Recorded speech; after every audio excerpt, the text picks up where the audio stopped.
they have placed themselves directly in contention for a chance at this chicken dinner when playing very much far away from Sosnovka. So overall, very well done to S2G so far, and they continue to take these aggressive engagements to give them position on the map. It is Zerich, however, who does find an initial knock over towards Silas. Kelsey might want to step up, but Zerich tries to stand back just a little bit. S2G have their sights set, but it's getting harder and harder by the minute. Mad Bulls have been surviving, but how much longer can they last?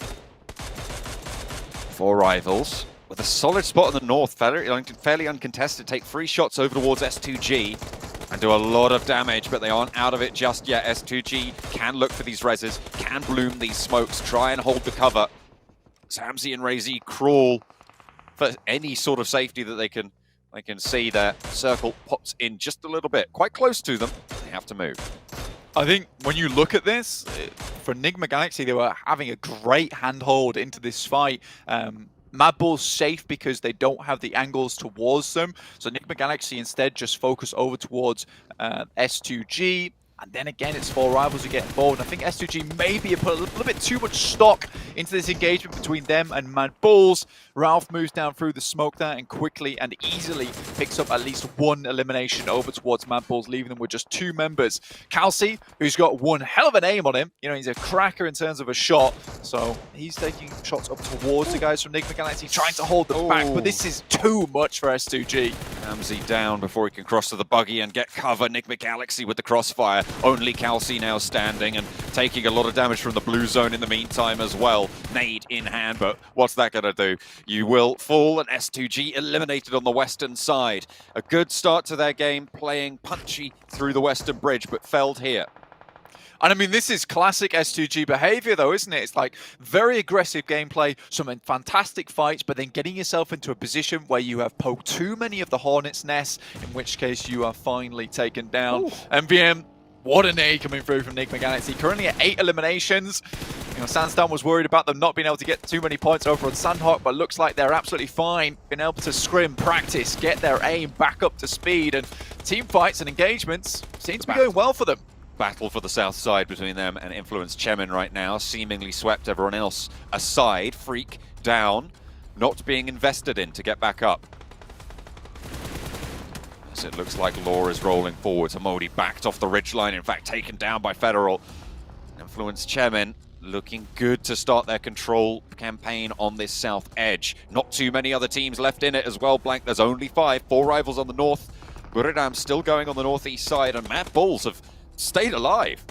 Yeah, unfortunately it was for Skills as they're just a little bit too far forward. Enigma Galaxy able to get a hold of them. Luckily for them though, now they have information. Influence Chemin coming in hot though over towards Enigma Galaxy. 4 players still up, and Influence Chemin probably rivaling aggressive nature as well as team fighting potential to a team like S2G. They're a little bit more sparse about it. They like to take their moments, but when they do, you certainly know about it. They roll straight on over Enigma Galaxy's area there. Nothing doing. Only Lord remains now for Enigma Galaxy, close to the Mad Bulls outpost with the 2 of them.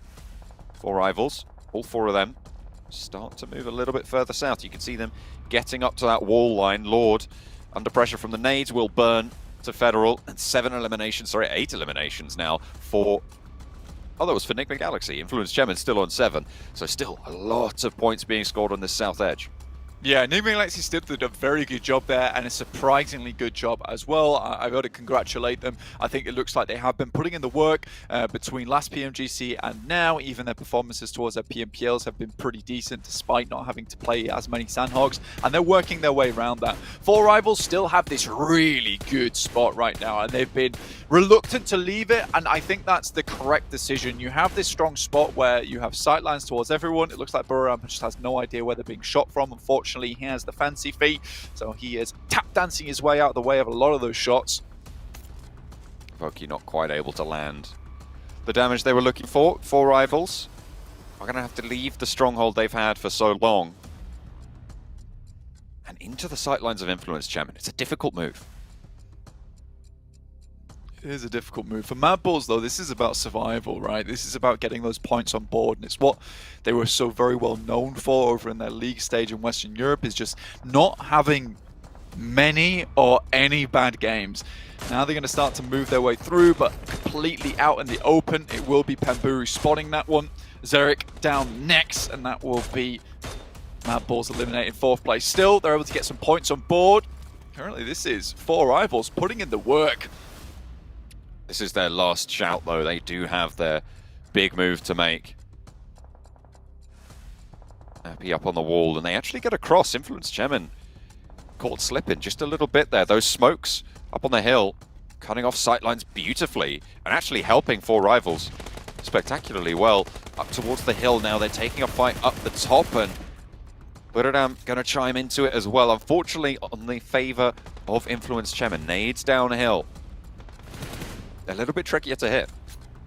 Yeah, it's a fantastic move there from Buradam, actually getting into position underneath on the fence to eliminate that rotation, that crossing from 4 rivals. So they've been hampered, slowed down just a little bit.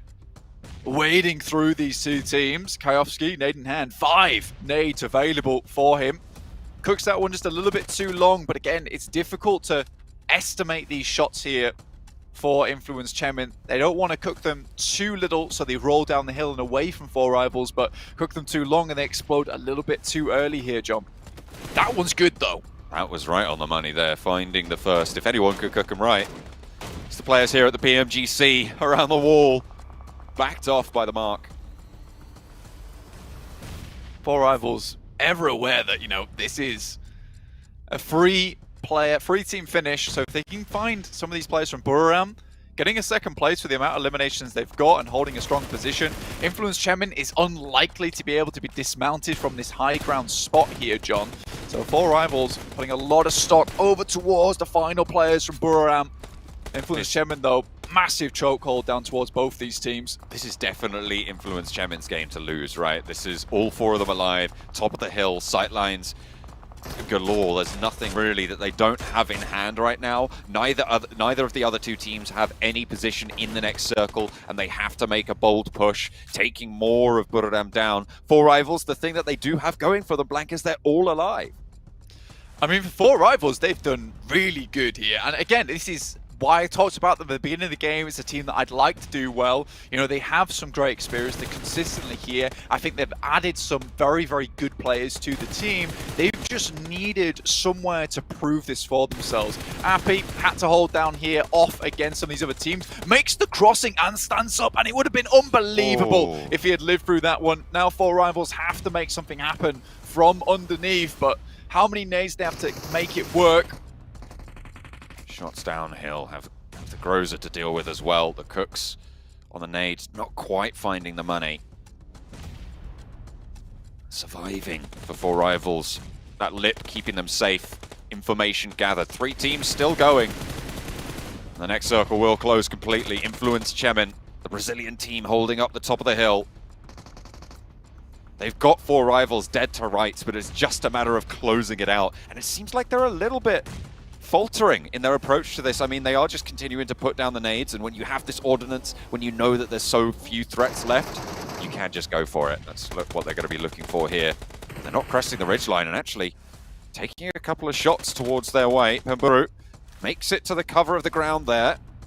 Skayovsky a little bit out in the open, steps up for Pamburu yet again, but backed off. Federal finally finds Tiger, and that's 2 teams now remaining in it. Influence Chemin finally getting knocks, traded off 1 for 1, but more damage pouring through, and it leaves it only into Pamburu's hands, but he's doing damage. That MK14, as you say, Blank, it's doing so much work. Federal, if he gets felled here, there's a chance, but no, it's not to be. Law puts it in. Everybody from the top rope, and it's Influence Chemin, the Brazilian team, to find the first chicken dinner. A firecracker finish over towards America's Championships, and then coming to Pmgc like this, John, an unbelievable result for them. And again, it's that same patience that we see from a team like